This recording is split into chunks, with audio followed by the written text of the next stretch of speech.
Welcome back to Quantum Conversations. My name is Sarah, and today my co-host Carrie Bennett and I are going to be making these complex topics of quantum biology and circadian biology understandable to the everyday person. Thank you so much for tuning in. We ask that if you are listening on audio only, that you take a moment to leave us up to a 5-star review.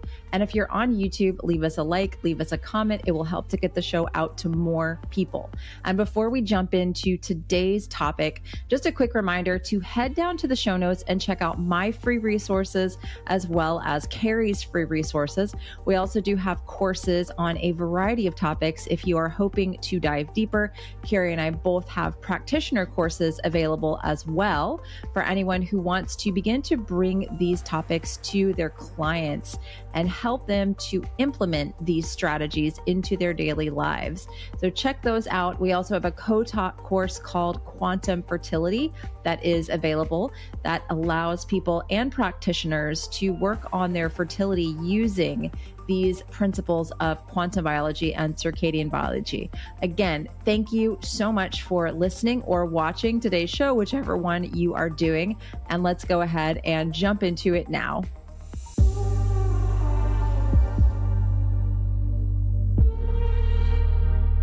Hello, welcome back to Quantum Conversations. We are going to talk about the cortisol craze because Carrie and I were just talking.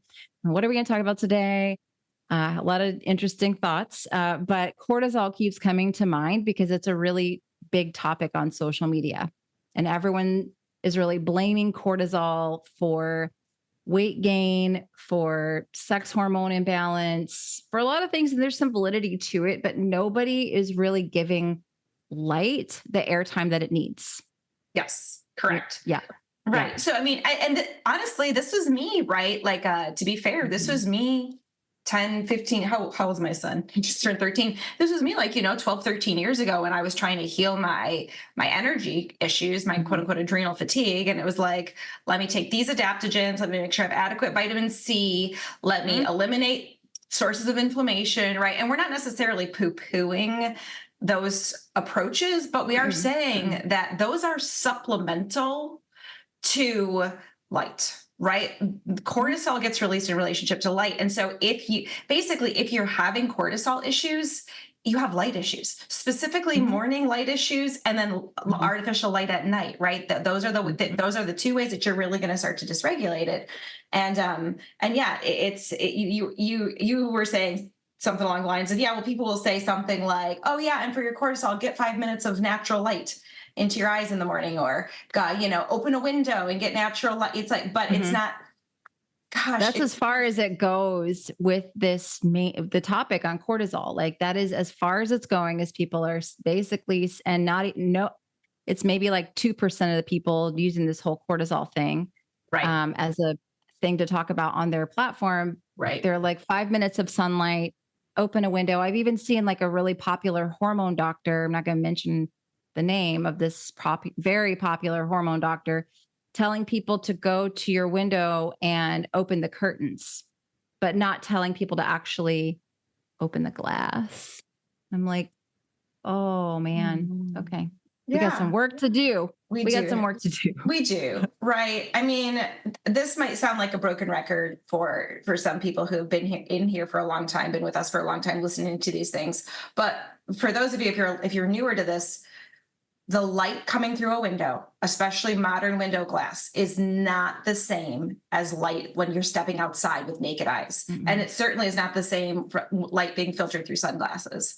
So when it comes to balancing hormones, yes, light is the main thing that we want to focus on, but not all light is created equal. And no, there really is there's not a huge substitute. I mean, people are like, well, what's the substitute for natural light in the morning? It's like, you got to do the best you can, right? Yeah. With that. Yeah. So you really can't hack it, honestly. Like, and I've been playing around with like a lux meter, just measuring lux inside versus outside, and even sitting in different areas, like under shade versus just like out and direct, and like the different lux. Like we need specific amount of lux for depression, anxiety, metabolism, hormones as well. And indoors behind glass, you're going to max out at like 500 lux. And a 10,000 lux light box could be extremely dysregulating. I measured the lux right at sunrise when blue light came on the horizon. It was like 1,000, Yep. the lux slowly increases. So if you blast yourself with the 10,000 lux light box, you're probably going to get a big cortisol surge, and there's no red and near infrared to balance out as well. And so it's like, I really wish that there was a way that people could have this, but they're just really, truly, there's so many facets to sunlight and how it impacts all these downstream hormones, thyroid. And it can't really be hacked with a human invention. It can't. And they're trying, right? There's a lot of research out there that does try to talk about bright light exposure. Like you said, basically these SAD style, these SAD lamps, right? Things like that. As a means of energizing the body, increasing cortisol, helping people feel better during the dark, cold months of winter. And while they do, what I want to say, while they do have the potential to artificially raise dopamine, right? In the same way that I could stare at my cell phone screen, right? And get these dopamine hits as well. So while they do have a means to raise dopamine, it's not the same information buried in that light as what you're talking about. And so this is where the conversation has to get way more nuanced, because whenever there's energy, AKA light, there is information. And the information that we're going to get in the light that's coming from the sun, starting at sunrise or even before, right, as the sun starts to lighten the sky, the horizon before the sun rises, that information that's buried in that light is so different than the information of a bright shock to the face when it comes to that light box for 10 minutes on your desk. And so while you may artificially feel more stimulated, you may feel like your body is might be like, oh yeah, I don't feel as bad or as tired during the winter. It's not the same, and it's not going to have the same long-term benefits, the same circadian syncing benefits as natural light, regardless of whether it's cloudy, foggy, rainy, you name it, right? And so let's put that out there, because they're trying. They really are desperately trying in the research to do these bright light studies, and they're saying, oh yeah, look, this bright light exposure made people feel better. It's like, but just go outside, because yes, the effect might feel the same, but the information that the body is getting is completely different.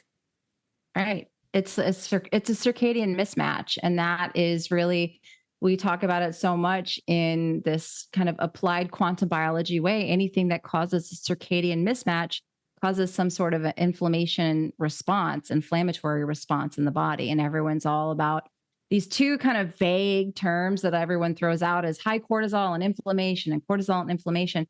Cortisol is not necessarily bad. Inflammation is not necessarily bad. It's when we have these things too much at the wrong times that is really when it becomes problematic, I would say.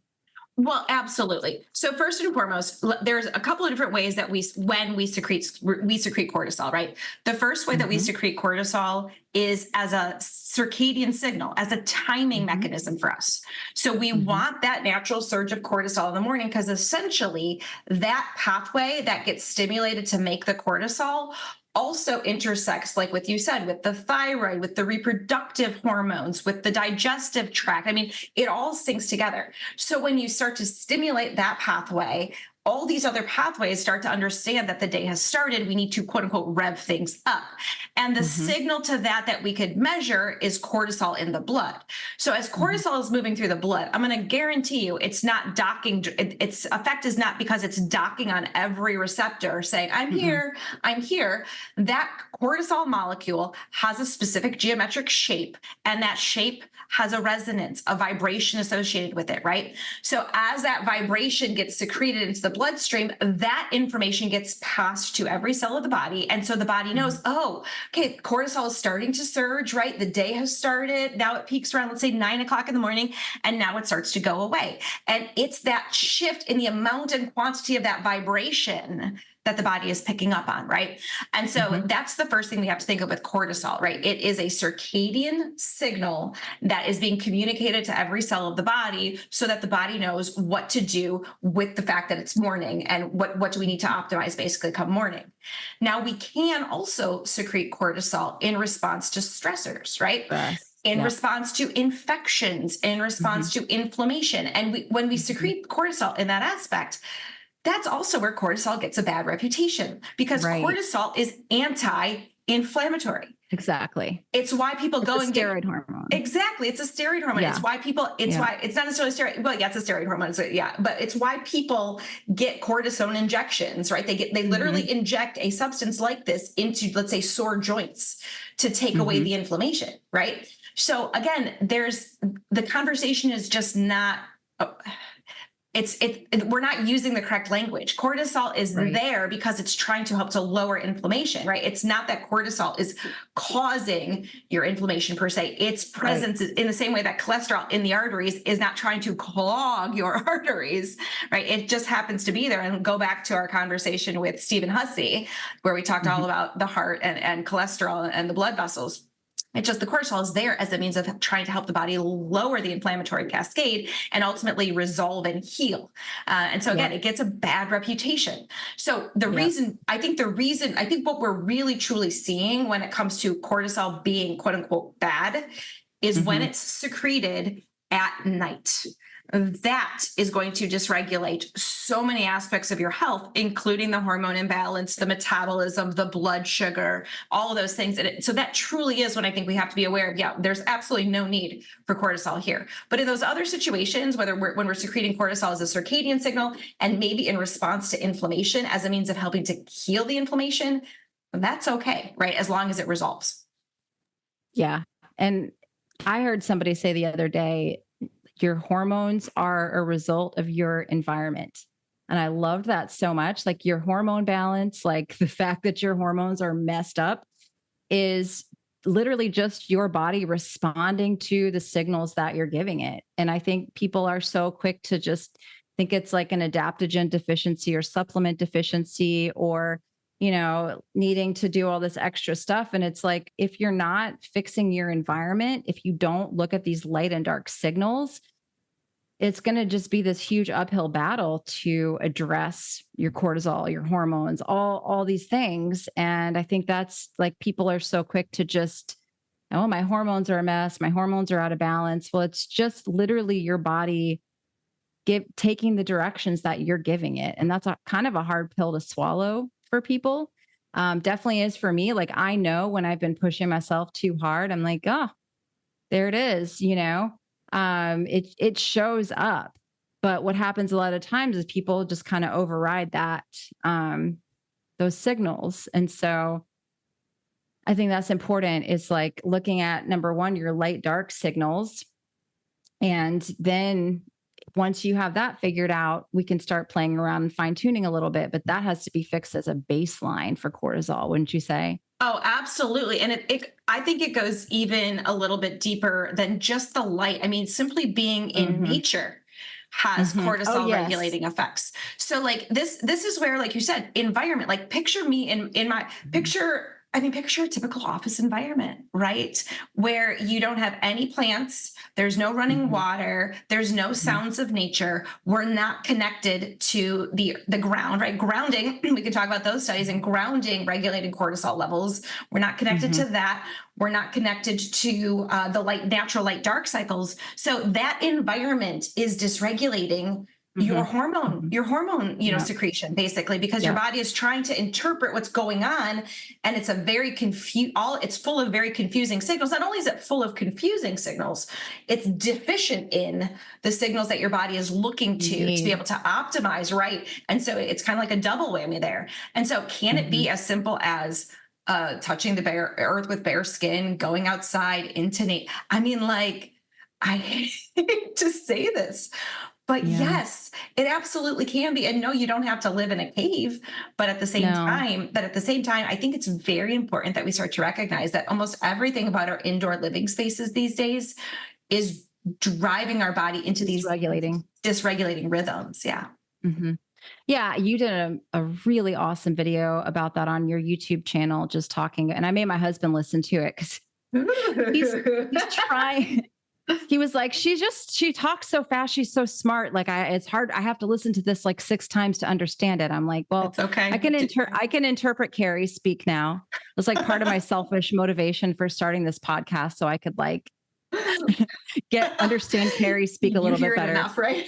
But you did this just amazing video on your YouTube channel talking about this impact of the Schumann resonance and grounding, being in nature, and these different essentially vibrations that resonate with our body and can bring our nervous system back into autonomic balance. Whereas being indoors around flickering lights and Wi-Fi radiation, non-native EMF, and a lot of sounds that are not coherent, how that is dysregulating to the nervous system. So, it's like all this nervous system stuff, we talk about it so much now. It's just really infiltrating the alternative health space. But if you're not doing these very simple things of getting the correct amount of light, like I feel like sunlight in the morning is more like an adaptogen. So if you have low cortisol, you should be out in morning sunlight. If you have quote unquote high cortisol, you should be out in morning sunlight. You should be grounding, because it's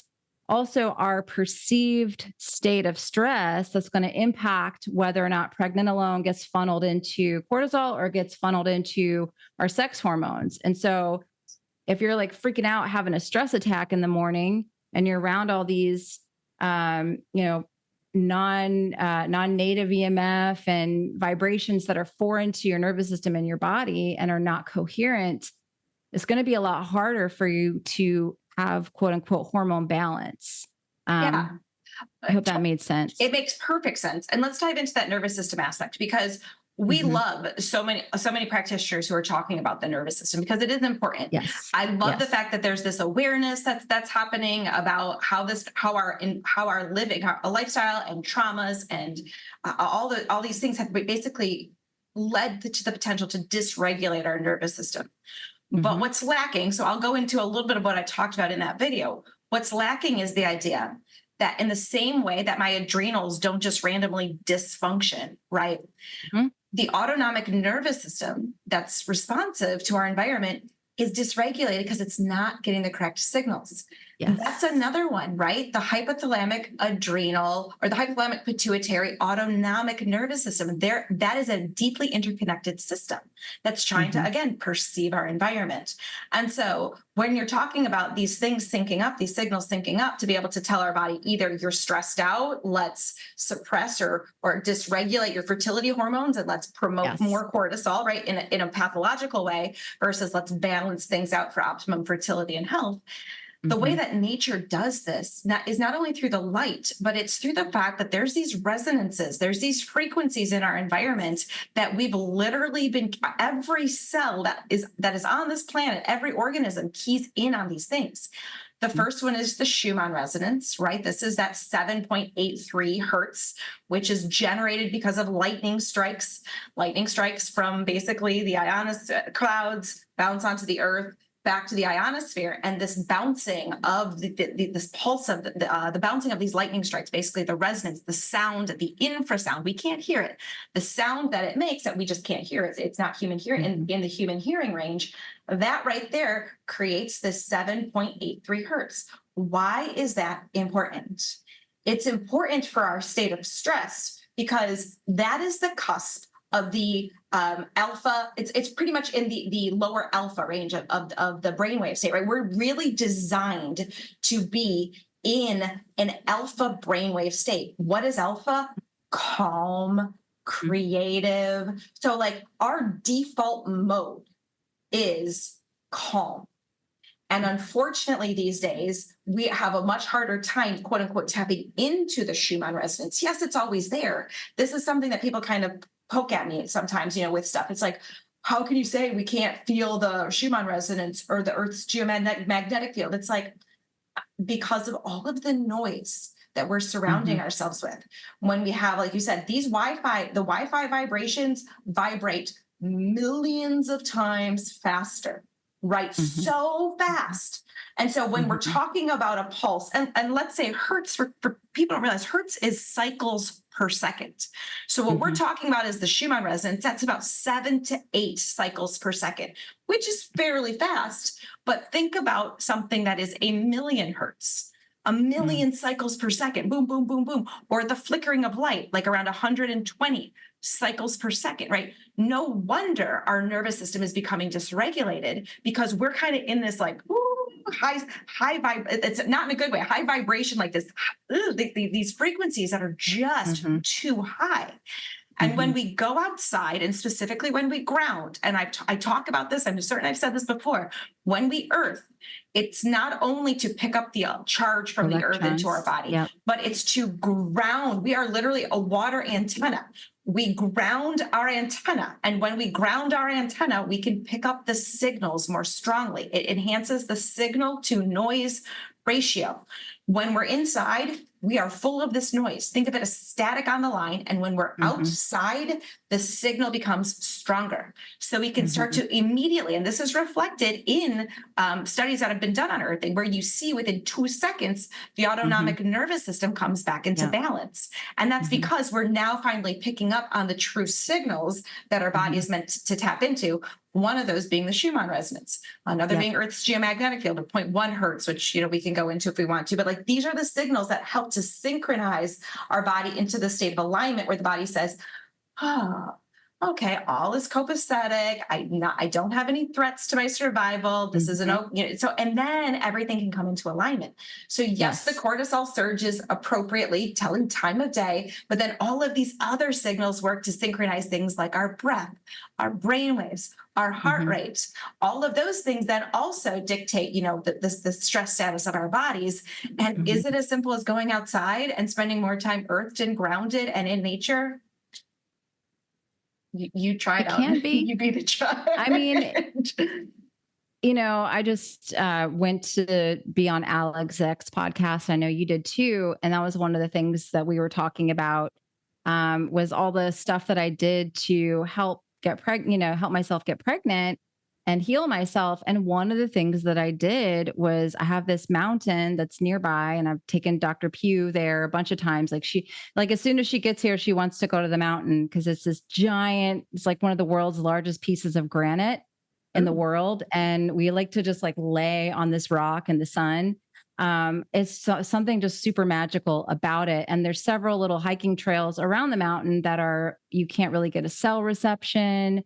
And it's just like lots of running water, deer, like it's so nice. And it's just so peaceful and so good for the nervous system. But I would drop my daughter off at school and then go to the mountain and like be in the woods for like a good part of the day, then come home, work for a couple hours, then go pick her up from school, take her with me, go back to the mountain until sunset. Like I did that for like probably 2 or 3 months straight, right before I got pregnant. And I would take my shoes off. I would lay on the rocks. I would just sit by the water. And I feel like was as impactful as all the protocols I did around light, as a deuterium depletion, as fixing my nutrition. And, like that was one of those things that it's so hard to relate to people of what that did to bring my body back into a state where my mitochondria became healthy, and we're like, hey, we can have a baby, we can make a baby. And like, I think it was really crucial, but it's one of those things you tell people, like, I went to the woods and it helped me get pregnant. And they're just like, okay, I know. And like, I think also I trust your intuition. I know you have a very strong intuition. I feel like I do as well. And I feel like though, look, when I reflect on things, I maybe at the time, I didn't get it at the time. Exactly. It's like, idea. All about the light or the deuterium. It's all about that, all about it. And then when you sit with it for a moment, you're like, that nature piece was huge. Right? Yeah. And then because everyone wants a protocol. What's your cold therapy protocol? What's a deuterium to protocol? I'm like, but if you go into it with this rushed, stressed out attitude, it's probably not going to work. Like it's not. I know. And so it might take a lot longer, So Carrie, I don't know about you, but I'm doing a couple little trips this summer. And what is the one thing that you're definitely going to be bringing with you on your packing list? I love portable red light therapy for sure. Yeah, absolutely. Exactly. Yes. You can't underestimate, honestly, what red light therapy can quote unquote treat or support when you're away from like eating something that disagrees with you to like your kid falls and scrapes the knee and you want to do a little extra repair and support, to a headache, to an earache, to like you name it, or and just then as general maintenance, right? Or like let's say you're at the beach, you want to precondition your skin, right? All these things, and you Or know, you're traveling on an airplane and you want to kind of offset some of that mitochondrial damage that's going to naturally happen from being in a plane. Like I know Dr. Sarah brings her this is our Bond Charge Mini, and you can use the code Quantum Pod to save on yours. But I know she will just kind of put it with thyroid, right? Because when you're in an airplane, you are exposed to high levels of non-native EMF, and a little panel could be a great way to support your mitochondria to make more exclusion zone water so that there's a little bit of a protective barrier when you're in those high stress environments, right? Exactly. And then also in a pinch, I'll use that, like, let's say in a hotel room or something, to turn on a light if I need to, right? Right. It's just in a pinch, it's a really good way just kind of almost like act as a flashlight or illuminate the space at night, if you need to for some reason. So I have found so many uses for that portable red light therapy. Yep. It's awesome. So if you are interested in one of these, you can use the code Quantum Pod. This is by Bond Charge. They are sponsoring the podcast. We really appreciate that. And check them out. There's a link down in the show notes. And we're time stressed anyway. So it's like, let's think about like what has the biggest impact. So, if you have 20 minutes to do something, okay, here, Sarah, if you had only 20 minutes, right now at any given day, would you meditate, do breath work, exercise, cold plunge, what would you do if you had 20 minutes? I would take this water, my hydrogen special magic water. I would drink some of it and I would go get naked and lay on the ground in my backyard, which is actually what I did before we got on the podcast. I have a secret space. My husband's he doesn't like it. He found me the other day. He's like, well, it's your life. Yeah, thanks. You are correct. Okay, cool. But like that, it's so funny. Like I need to make a whole oh, God bless him he's just dealt with so much with me. He's trying. So he's trying. He really is trying. He really is trying. But like, that's my go-to over cold plunging. And cause I can do some breath work. I can just do some really slow breathing. And I kind of notice that my breathing naturally slows when I'm laying on the earth. I'm getting direct sunlight on my body.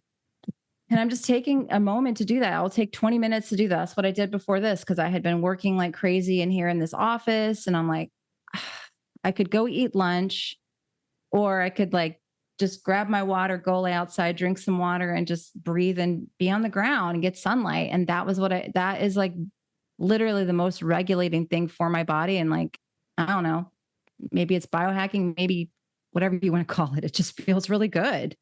I agree 1,000%. That's exactly what I would say. It's like, I go outside, I find the sunniest spot I can get. Sometimes I can be clothed. Sometimes I have to be clothed. Sometimes there's less. Depends on the angle and the neighbors and all that stuff. But yeah, that's my thing, right? I prioritize that over everything else that I do. If I could take it one step further and actually go for a 20-minute walk, I can be a little bit more in nature, which I don't have a ton of it where I live, but there are some beautiful trees in my neighborhood that I just feel like I'm starting to talk to the trees. You sound like my daughter. We moved to this house. She was really mad because she said the trees here are different than the trees at our house. The trees here don't sing, apparently. I believe it. The trees there are native, though. The trees here were all planted by the former owner who built the house in 2007. She brought in a lot of non-native trees to the yard. The trees at our old house are from 1960 and before that, because it's right. Native to the land. Oh, makes sense, because the tree that the tree that I love the most in the neighborhood is huge. Honestly, it would probably take at least 10 of us linking arms to go around the base. That's the tree. And even my husband's like, that tree's just awesome. I'm like, yes, that tree is awesome. But yeah, I mean, that's it. It's like, if you could even find a tree in your yard that sings to you, or just makes you feel good and sit under that, I will do that as well. If you can't be in direct sunlight, it's just get a little more in nature. And so that's the thing. I think people sometimes have a misunderstanding of I wake up and then I do my breath work and then I do my, Cold plunge. cold plunge and then Put I on my drop the kid. bulletproof coffee and And it's like literally, it's a happy day when I wake up. I get outside for my sunrise Mhm. light. At some other Mhm. point through the day, I get these light breaks. And if I can get a beautiful 20 minutes out there bathing it in, if I can get a little walk, Mhm. that's fabulous. And then at night, if I block the artificial light and I have some, a little Mhm. bit of calming breath work and visualization, I mean, voila, right That's a there. beautiful day. It's a It's a beautiful beautiful day. day. It's a I beautiful think day. everyone's like so skeeved out by social media because it's all like these, like you said, these people that have these 20-step morning routines. And that's not going to be a realistic thing for a mother of three like yourself living in northern Michigan to do this extensive, crazy morning routine. We have to meet people where they are and help people to find little pockets, little windows of time where they can implement these things. And you don't have to be out in the middle of the woods. You can still find solace in the city. Like there's still things that you can do, and there's still the sun is still available. Um, so yeah, there's And it's and part of it too is like I feel like when I can just picture like these little pockets in my backyard is what I'm picturing right now. It's Mhm, like, and I can mhm. picture myself sitting right in these locations. And I don't know about you, but like yes, I do Yeah, feel like I receive some beautiful insights and yeah, awarenesses when I meditate. I feel them also when I'm outside, right? I don't have to be in this totally, deep meditative state when to totally. have like these downloads come, Yeah, and so it's just finding a place where you could be calm, be in your best nature that you have access to, and don't take a book, don't take a cell phone, just be. yeah. Just That's be. the other Yeah. one. Just be. Because we Hmm. we are over consuming information, guilty as charged, but I'm Same. guilty of over consuming information.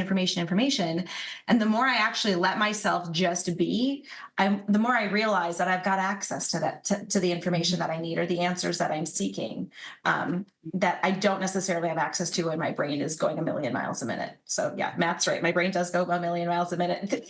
Listen, if this is how fast I talk, think about how fast my brain sometimes is going, right?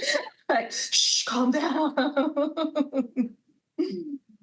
I get it. I mean, when you find something also that's like really just changed your life and then you see it working for so many other people, you get so excited and you want to share it. And it's like, I can't talk fast enough to like get this to you because I want you to do this. I want you to understand this stuff. And yeah, And like yeah, it's that place I think is where it's coming from too, is like you love seeing people, their eyes light up and their lives change from doing this really simple stuff that is like doesn't cost them $1 million to buy a bunch of stuff, you know?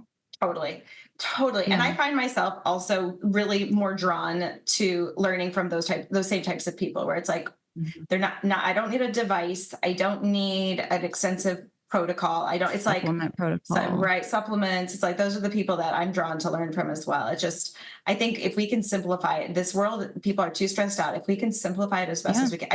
I had this woman leave a lovely, I do video ask testimonials and stuff. And she left a lovely message this morning. It's such a nice thing to wake up to, in South Mhm. Africa about, you know, having a cancer diagnosis being, Mm. going sometimes, when one gets a cancer diagnosis, I can imagine it Scary. almost scary. I can imagine it being like, oh no, I don't have control over my body's betraying Mhm. me, right? And what this Mhm. woman said about learning this information and starting to apply it, it's like, she said, I no longer feel like I'm a victim to this and that I've got this Mm. empowerment and it's not expensive. It's not hard. She's starting to trust her body again.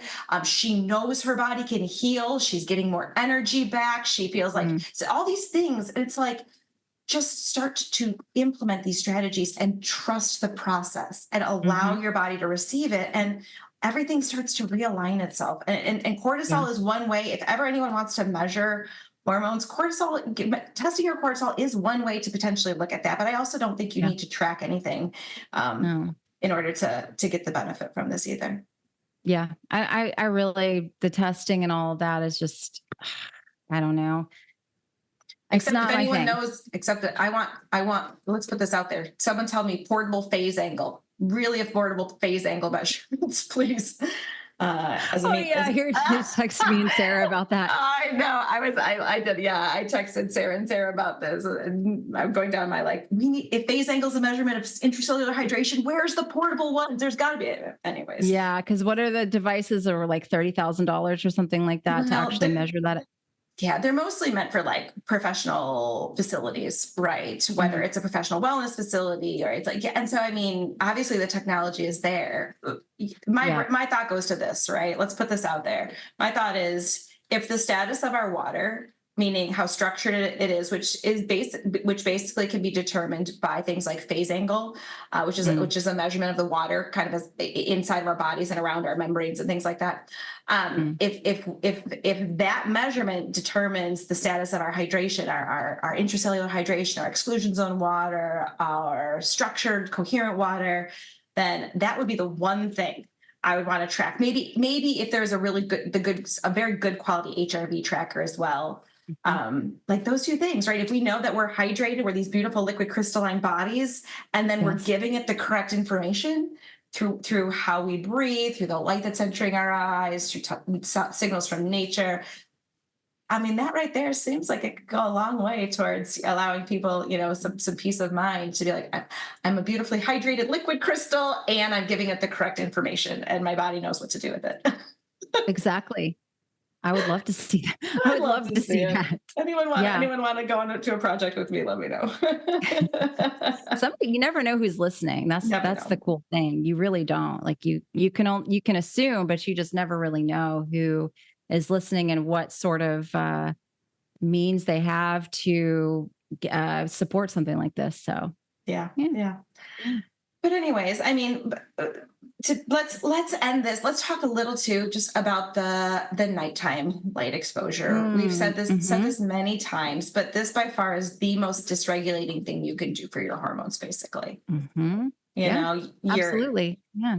sun's Which is going the thing most down. people are doing is like the evening routine. I had a woman that reached out to me and she's like, "Oh, I just can't like stop scrolling on my phone and drinking wine at night." And I'm like, literally the two worst things that you can be doing for your hormones you're doing. Like I know, like you got to find a way to unwind and you got to find a way to like take yourself off of the daily grind, but this is not the way. This is actually making things way worse, you know?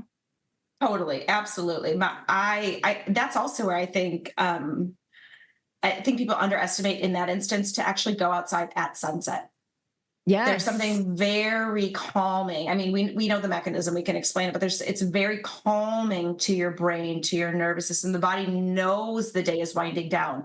So if someone's Hmm. in that instance, I would say make sunset a priority for you. And then Yes. just make sure when your phone screens are red, you have your blue Hmm. blockers on, and that Hmm. way your body, I don't know, I feel it too jarring. You know me, I turn this Yeah. phone off. Like I just find it Oh too yeah. jarring after Yeah. after sunset to want to stimulate my brain like I with know. scrolling us, because that calming is kicked in. So why would I all of a sudden just surge my cortisol again by staring Yeah. at a blue lit phone screen? Just so Yeah. that's what I would encourage there. So go outside, get the sunset, tell your brain the day is ending. The reason why hormones get dysregulated and the reason why artificial light at night exposure is related is based very strongly correlated to a lot of different hormonally driven cancers, breast, prostate, ovarian, Hmm. uterine, is because this is the brain is thinking the day is ending. And then that Hmm. blue light screen surges your brain to think the day has started again. So when it Right. surges that cortisol, it's also that cortisol came from a steroid hormone called pregnenolone. Pregnant So alone. it also Hmm. thinks it needs to surge again your hormones Hmm. of fertility, but you don't need that surge at that time of night. You don't need those hormones elevated at that time of Mm-mm. night. That is Mm-mm. true hormone dysregulation that's happening right there. And Yep. and I mean, when we can get that under wraps by dim lighting environment, blue blockers, red screens, and just not being on social media, turning off the TV if Turn you it can, off. having a more calming evening routine, and dark sleep space, right? A dark sleep space, Yes. because that artificial light information isn't just from the light coming from screens. It's also light that's leaking in from things like Yeah. street Light lights as well. pollution. the light Yeah. pollution. Yeah. So if you can do those things, again, the body can regulate itself and says, oh, okay, now I know how to come back into regulation, into alignment. So Yeah. And this, like I saw under a video that you did, I was watching your videos because we didn't record last week. So I had to get my carry fix. And you had done a video talking about sex hormones and hormone balance, essentially, which is kind of what got my brain thinking with this whole cortisol thing. And there were a lot of questions under that video about menopause and perimenopause. And I wasn't going to talk and like go in the comments, but they were like, well, does this stuff work if you're perimenopause, menopause? And I'm like, yes, it does. yeah, well, Actually. of course it does, because of the Yeah. fact, I mean, I now, granted, I'm not at that point in my life, right? I've got a very regulated hormonal cycle, these days, but I feel like menopause and perimenopause, a lot of the symptoms that we see is the hormone dysregulation from circadian disruption, and yes, toxins, right? All the endocrine disrupting All the toxins. endocrine, yeah.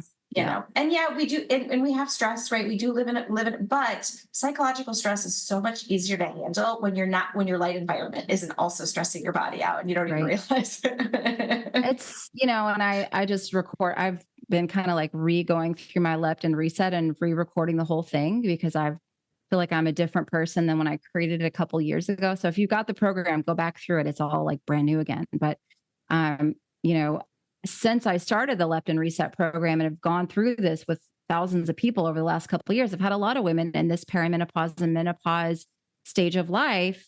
And they kind of like don't take me seriously when I say the blue blockers are a non-negotiable, like you got to do the blue blockers.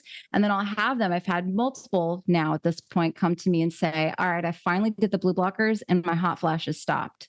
Please tell me what kind of voodoo this is. And I'm like, like your hormones, because of what you just said with the pregnenolone, cortisol, steroid hormone cascade kicking off again at an inappropriate time of the day, creating hormone dysregulation. And that is one of the things that can lead to hot flashes, you know?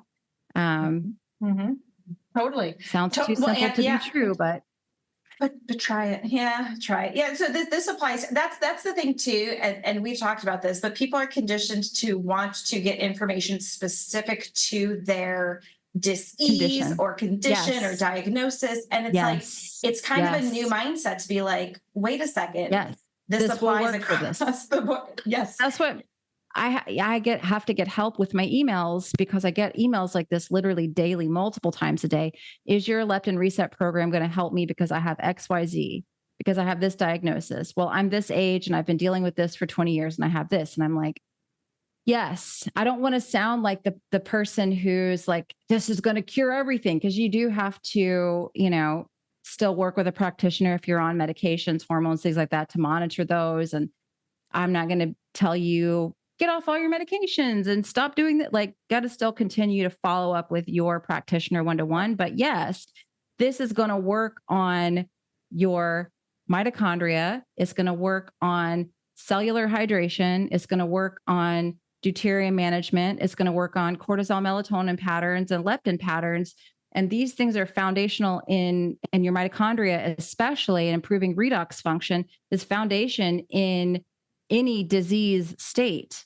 Any hormone imbalance state has a root in this kind of work. And I don't want to, again, sound like I can fix everything, because that's not what I'm saying at all. But I'm saying, like, if you have some sort of a dysfunction, disease, then this work is foundational in order to get to the next stage of healing. You can't skip over it and go to a supplement protocol or go to buy a fancy gadget or hydrogen machine or any of the stuff. That those things might be helpful along the way. But if you're not doing the foundational piece, you know, it's not going to help. Yeah, exactly. And so bottom line is, when it comes to cortisol, it's like cortisol is affected by light. Cortisol levels in regulation, so regulated cortisol levels basically tell the body to come back into homeostasis or health. And that applies to whatever condition you're dealing with, right? So that's why we're so passionate about light, because I mean, it really truly, like you said, is a primary foundation upon which the body needs that signal in order to optimize its function. Yeah. And the thing that I get asked the most probably is how much time? How much time? And, As then much as you you see as much as you can give. literally, the more dysfunctional your hormones are, or that you're whatever state of diagnosis that you're in, the more time you need a morning light. And that's not always an easy conversation to have with somebody, but that's the truth. You need more time to get out in nature and get in sunlight, especially the morning sunlight is so powerful for helping to bring these hormones back into quote unquote balance. So the more time that you can spend, the better. I'm out there as much as my kids will let me be. I bring them out there. Like, Yep. I'm very blessed that I can to do this, with my kids in my life. Very blessed, but I've also set it up that way. Well, yeah, exactly. I was going to say, like, I just see this right now. So my husband is literally building us a deck right now, right? Because we want a better outdoor space for us to have our meals, hang out, play games, all those sorts of things. And so it's like we are choosing, instead of investing in, let's say, there's a ton of walls in my house that need painting, right? That have crayon written all over them, that who knows what people are, right? So instead of, basically instead of spending money to get my house repainted indoors, we've spent money to have a better outdoor living space for us because it's a priority, So he can go out there and use the computer when he's at work. So I can go out there during my light breaks. So we'll be out there as a family. And so it is about just like knowing that this is a thing and then prioritize ways that you could do what you normally do, but just in an outside environment. Yeah. That's the thing. It's kind of like a game. That's how I talk about it in my private community. I make it a game of like, oh, I have a 5-minute break here. Instead of scrolling on my phone, picking up the phone and getting sucked into an abyss, I'm going to go lay out in the grass. I'm going to go for a little walk around the neighborhood. Like you just find little pockets of time. And the more that you do that, the more you prioritize it, your life begins to shift in that way. So that's the thing. Like I didn't always have this life. I didn't always have these things available to me. My old house was really annoying because I had to sit in my front yard in my pajamas for sunrise. Now I have a beautiful screened in patio that I can sit out on where the bugs don't swarm me and I don't have anybody walking by. Nobody's walking by to stare at me. It's very private. It's very nice. I hated it too. I was like people out walking their dogs at like sunrise and I'm out there in my pajamas, barefoot, eating my breakfast. And I'm like sitting on top of a hill, like, but it's all good.